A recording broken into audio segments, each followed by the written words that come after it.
Teman semua, perkenalkan nama saya Balkis Isra Timoriana Tonis dengan NIM 2407010008 kelas A semester 3 program studi Kesehatan Masyarakat Fakultas Kesehatan Masyarakat Universitas Nusa Cendana. Pada video ini saya akan menjelaskan tentang perencanaan sumber daya manusia. Baik, yang pertama saya akan menjelaskan definisi tentang perencanaan sumber daya manusia. Definisi perencanaan sumber daya manusia adalah suatu proses yang dilakukan secara sistematik dalam memprediksi atau meramalkan kebutuhan atau demand dan ketersediaan atau suplai pegawai, baik berupa jumlah maupun jenis pekerjaan pada masa yang akan datang, sehingga Departemen Daya Manusia dapat merencanakan dan merancang rekrutmen, seleksi, pelatihan, dan aktivitas lain yang lebih baik. Yang dimaksudkan dengan aktivitas lain yang lebih baik yaitu dengan menempatkan rekrutmen atau pegawai yang telah dipilih sesuai dengan keahlian yang dimiliki. Yang kedua, regenerasi jabatan, dan lain-lain. Adapun tujuan dari perencanaan sumber daya manusia yaitu yang pertama, mengoptimalkan tenaga kerja yang ada. Yang kedua, menyusun program kegiatan SDM yang efektif terhadap masa depan. Yang ketiga, menyusun strategi rekrutmen yang lebih efisien dan terarah. Yang keempat, menyediakan data SDM yang akurat dalam mendukung kinerja atau program serta mendukung kerjasama antar lintas unit. Langkah-langkah dalam perencanaan sumber daya manusia ini dibagi menjadi 5, yaitu yang pertama, analisis faktor penyebab perubahan kebutuhan SDM. Analisis faktor penyebab perubahan kebutuhan SDM ini dibagi menjadi 3, yaitu yang pertama, perubahan faktor eksternal berdasarkan situasi. Perubahan faktor eksternal berdasarkan situasi ini berasal dari luar organisasi dan sulit untuk dikendalikan.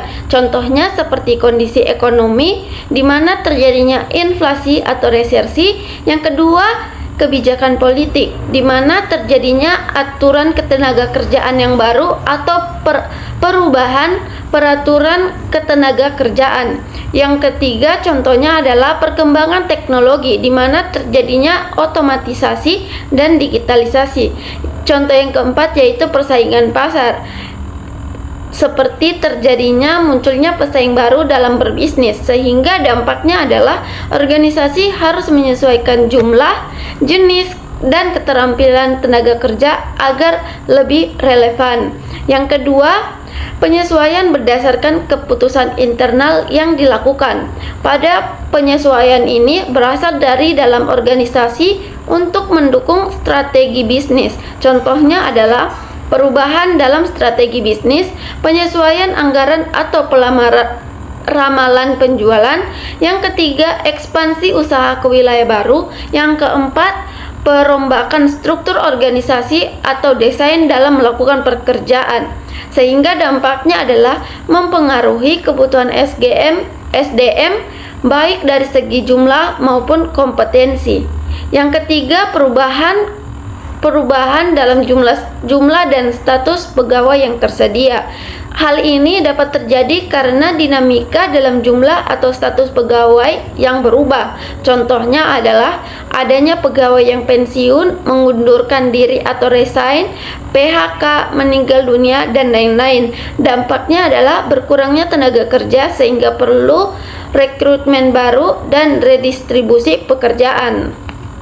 Kedua adalah peramalan kebutuhan SDM. Yang pertama, ramalan para ahli atau expert forecast, yaitu dengan menggunakan pendapat para ahli dalam memprediksi kebutuhan tenaga kerja dengan menggunakan beberapa metode. Seperti yang pertama, metode nominal group technique, yaitu atau NGT, yaitu dengan diskusi ahli lalu mengurutkan faktor yang menjadi penyebab yang penting dalam hal tersebut. Yang kedua, Delphi teknik, yaitu pengumpulan pendapat ahli tanpa melakukan pertemuan secara tatap muka. Yang ketiga, perkiraan manajer, yaitu manajer memperkirakan atau memprediksi kebutuhan SDM berdasarkan pengalaman dan komunikasi antar level. Yang kedua, analisis kecenderungan atau trend analysis, yaitu dengan menggunakan data masa lalu untuk memprediksi kebutuhan tenaga kerja dengan menggunakan metode yang pertama, eksplorasi atau menggunakan tren masa lalu untuk diasumsikan menjadi ke masa depan. Yang kedua, indeksasi atau menggunakan rasio, misalnya pegawai terhadap penjualan untuk dapat memperkirakan kebutuhan SDM.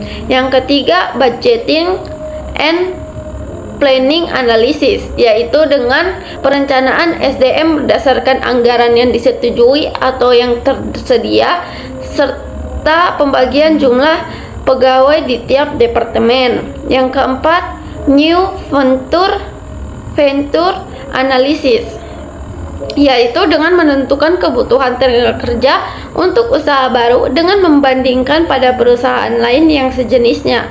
Yang kelima, komputer analisis, yaitu dengan menggunakan program komputer untuk menghitung kebutuhan SDM secara otomatis melalui kombinasi metode rasio, indeksasi, dan eksplorasi.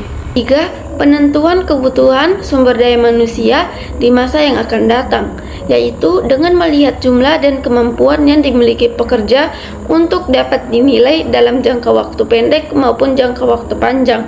Contohnya seperti membuat tabel dan mengisi bagian-bagian jabatan, bagian apa yang dilakukannya, serta tabel data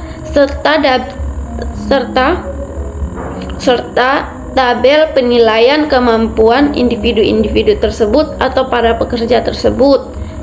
Yang keempat, analisis ketersediaan atau supply sumber daya manusia dan kemampuan perusahaan.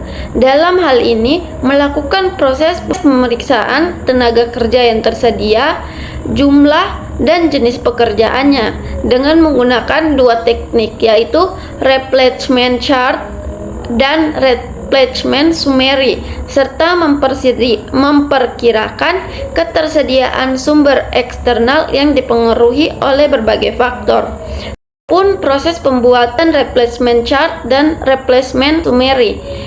Pertama, saya akan menjelaskan tentang apa itu replenishment chart.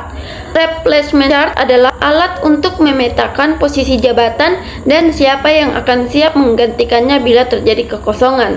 Sedangkan replenishment summary adalah ringkasan data kandidat potensial untuk promosi posisi. Kemudian cara membuatnya yaitu dengan melakukan human resource audit, yaitu sebuah proses mengumpulkan informasi dengan menggunakan formulir khusus untuk memeriksa keadaan sumber daya manusia saat ini yang meliputi keterampilan, pengalaman, pendidikan, dan data pribadi yang bertujuan untuk menentukan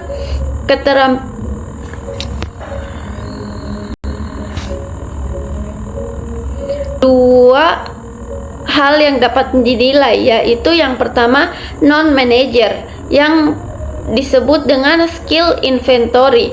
Skill inventory adalah daftar atau baris data komprehensif yang mendokumentasikan semua keahlian, kualifikasi, pengalaman, dan kompetensi yang dimiliki oleh karyawan